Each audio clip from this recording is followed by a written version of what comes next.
I call the member for Port Stephens. Thank you, Speaker. It's now been over 2 years since the residents of Williamtown, Saltash and Fullerton Cove were told that surface water and groundwater on and beneath their properties is contaminated by chemicals which were used on the RAF base Williamtown for roughly 30 years in firefighting foams. The residents were the last to know about the contamination, with the federal, state and local governments all being aware well before it was revealed to residents. Hunter Water embargoed 2 of its bores because of the contamination more than a year before residents were told. The EPA first received notification from Defence that contamination was leaving the base in 2010, but the public was not informed until late 2015. And so residents continued to draw water from their own bores, completely unaware that it posed a risk to their health. So from the outset, there's been a sense of deep betrayal by state and federal agencies. 2 years on, and the betrayal continues. 2 years since residents were told, the state and federal governments still cannot sort out who is responsible for what. 2 years on, and the sickening buck passing continues at the expense of residents who are anxious and desperate for solutions.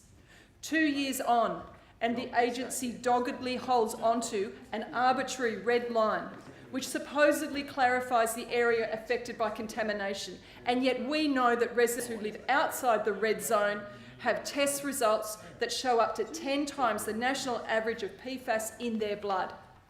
In budget estimates recently, Barry Buffier, the Chair and CEO of the New South Wales EPA, answered questions in relation to the Williamtown contamination.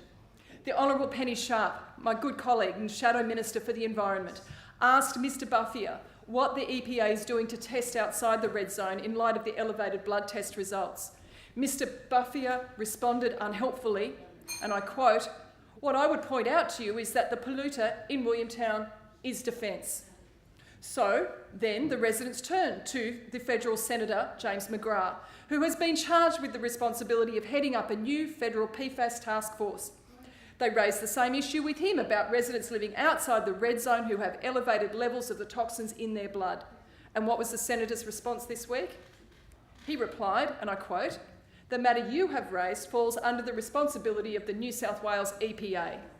So that is how residents who are living outside red zone with significantly elevated levels of PFAS in their system are being treated by the state and federal governments.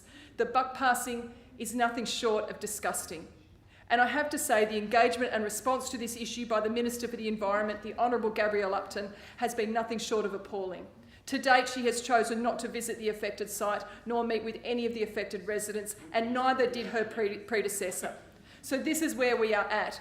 2 years since my community was told of contamination leaving the RAF base, and at least 5 years since both levels of government were aware, and the buck passing still goes on, and the story gets much worse. Residents living on the other side of the red line have been given advice that everything was okay, that they could eat their eggs and their veggies, and that they had nothing to worry about.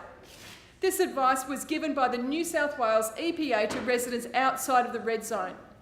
Those residents have since learnt that they have elevated levels of contamination in their blood.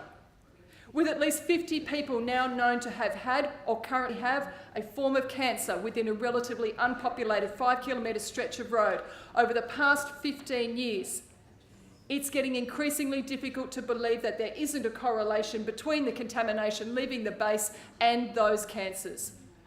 And as if the state and federal response to date wasn't sickening enough, we know, and Barry Buffier confirmed budget estimates, that the contamination continues to flow from the RAF base onto surrounding properties.